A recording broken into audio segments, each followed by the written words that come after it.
नमस्कार दोस्तों, राहुल गांधी को हाल ही में कॉन्विक्ट किया गया एक क्रिमिनल डिफेमेशन केस में एक गुजरात कोर्ट के द्वारा, जिसके बाद उन्हें पार्लियामेंट से डिस्क्वालीफाई भी कर दिया गया। इसे देखकर देश भर की ऑपोजिशन पार्टीज इकट्ठी हुई और ऑपोजिशन लीडर्स ने साथ में मिलकर कहा कि ये एक काला दिन था इंडियन डेमोक्रेसी के लिए।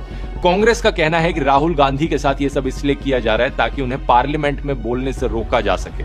पार्लियामेंट में वो रिपीटेडली अडानी के खिलाफ एलिगेशंस उठा रहे हैं, प्रधानमंत्री मोदी और अडानी के रिश्ते को लेकर बात कर रहे हैं, इसलिए उन्हें बोलने से रोका जा रहा है। बीजेपी का कहना है कि इस सब का अडानी से कोई रिश्ता नहीं है। राहुल गांधी ने एक्चुअली में ओबीसी सेक्शन को अब्यूज किया देश में और इसलिए उन्हें डिस्क्वालीफाई किया गया। तो क्या है सच्चाई यहां पर? आइए इस डिफेमेशन केस को गहराई से समझते हैं आज के इस वीडियो में। नरेंद्र मोदी जी का अदानी के साथ क्या रिश्ता है और 20,000 करोड़ रुपए किसके हैं? मैं पूछता जाऊंगा, मुझे कोई डर नहीं लगता इन लोगों से। राहुल गांधी की समस्या यही है कि उनको वोट नहीं मिलता, कि इसको आप सारी संपत्ति दे रहे हो देश की। राहुल गांधी की सदस्यता समाप्त कर दी इन लोगों ने। भारत के इतिहास में सबसे भ्रष्ट प्रधानमंत्री अगर कोई हुआ है। ये बात है दोस्तों 2019 की लोकसभा इलेक्शंस की। राहुल गांधी कर्नाटका में एक इलेक्शन रैली कर रहे थे।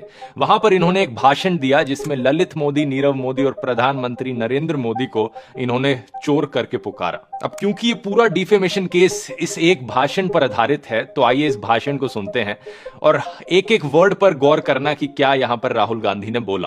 आपसे कहते हैं काले धन के खिलाफ लड़ाई, आपको धूप में बैंक की लाइन के सामने खड़ा करते हैं, आपके जेब में से पैसा निकाल के बैंक में डालते हैं। ये बात बड़ी क्लियर है कि यहाँ पर डीमोनेटाइजेशन की तरफ इशारा किया जा रहा है, लेकिन जिस चीज को लेकर पूरा ये मुद्दा बना है वो बात आगे आती है। और फिर आपको पता लगता है कि आप ही का पैसा नीरव मोदी उठा के भाग गया। 35,000 करोड़ रुपए आपकी जेब से निकालकर उसकी जेब में। मेहुल चोकसी, ललित मोदी।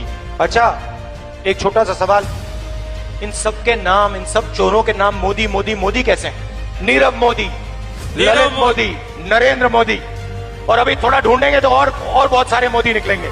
इन सब चोरों के नाम मोदी मोदी मोदी कैसे हैं? तो ये बात बड़ी क्लियर है कि यहाँ पर इन तीन मोदीज को चोर कहा जा रहा है राहुल गांधी के द्वारा। इसको लेकर राहुल गांधी के खिलाफ एक कंप्लेन फाइल करी गई और फिर केस दर्ज किया गया आईपीसी सेक्शन 499 और 500 के अंतर्गत, जो डिफेमेशन से डील करते हैं। डिफेमेशन शब्द का मतलब बड़ा सिंपल है। अगर आप किसी के खिलाफ कुछ ऐसा बोलते हो जिससे उस दूसरे इंसान की रेपुटेशन इफेक्ट होती है, रेपुटेशन को डैमेज पहुंचता है, इसे डिफेमेशन कहा जाता है। इंडिया में डिफेमेशन दो प्रकार के हो सकते हैं, सिविल डिफेमेशन और क्रिमिनल डिफेमेशन। अगर आप किसी के खिलाफ सिविल डिफेमेशन करते हो तो पैसे का फाइन पे करना पड़ सकता है, लेकिन क्रिमिनल डिफेमेशन केस में सजा भी हो सकती है, जेल हो सकती है for up to 2 years। Section 500 इस पनिशमेंट को डिफाइन करता है, इम्प्रिजनमेंट ऑफ मैक्सिमम